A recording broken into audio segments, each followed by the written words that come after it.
Her name was Precious, but that name was a lie, and that's the first cruelty of her life. Nobody treated her like she was precious. At home, her brothers had special names. They were called Strong One, our future, the one who will carry our family.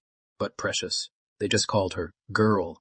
Sometimes, sometimes, they didn't call her anything at all. When food was ready and she came to eat, if it was finished, nobody saved any for her, nobody cared. When she cried, her mother would look away, like Precious wasn't even there. When her father was angry, he would hit her. She was the closest person to take his anger out on. But home was not the worst place. School was worse. At school, they didn't ignore her. They hated her. And they made sure she knew it. At first, the bullying was quiet. The other students watched her. They saw how she walked with her head down. They saw how she jumped when someone shouted. They studied her like a hunter studies prey. Then they slapped books out of her hands. When she tried to sit down, they kicked the chair away. They drew ugly pictures of her face and passed them around the class. Everyone laughed. One day, 2 girls followed her into the bathroom. They locked the door behind them. One girl grabbed her and pushed her against the wall. Hard, so hard that Precious's head made a sound when it hit the wall. They pulled her hair. They held her down while another girl slapped her again, and again, and again. Say, you are nothing, one girl said. Say it. Precious didn't say it. She refused, so they got angrier. They pushed her into a toilet stall. They kicked the door until it was bent and broken. Then they turned off all the lights, and then they left. Precious slid down the wall in the darkness. She was shaking, crying. Her ears were ringing from the hitting. Her lip was bleeding. She could taste blood. She waited. Minutes passed. Then, more minutes. No teacher came to check on her. No student came to see if she was okay. Nobody came. In that dark bathroom, something inside Precious broke. Not her body. Her hope.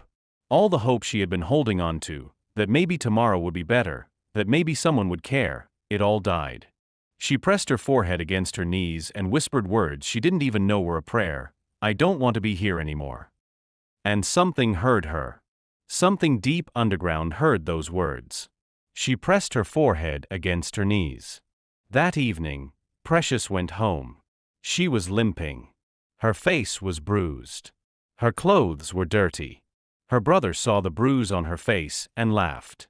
Her father looked at her and said, "Why do you look so disgraceful? You're an embarrassment." Nobody asked, "Who did this to you?" Nobody asked, "Are you okay?" Nobody cared. So Precious walked past the house. She walked past the road. She walked past the place where she was allowed to be. Behind their compound, there was a tree. It was not old like normal trees.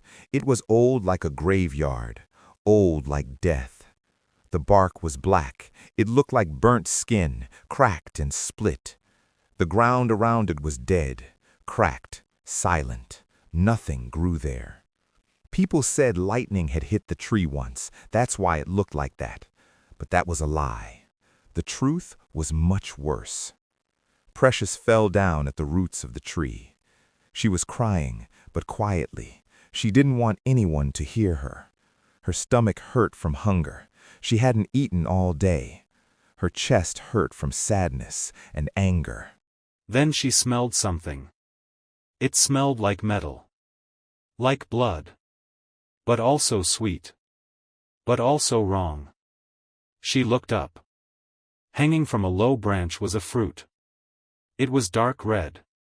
Almost black. It had veins in it like human skin.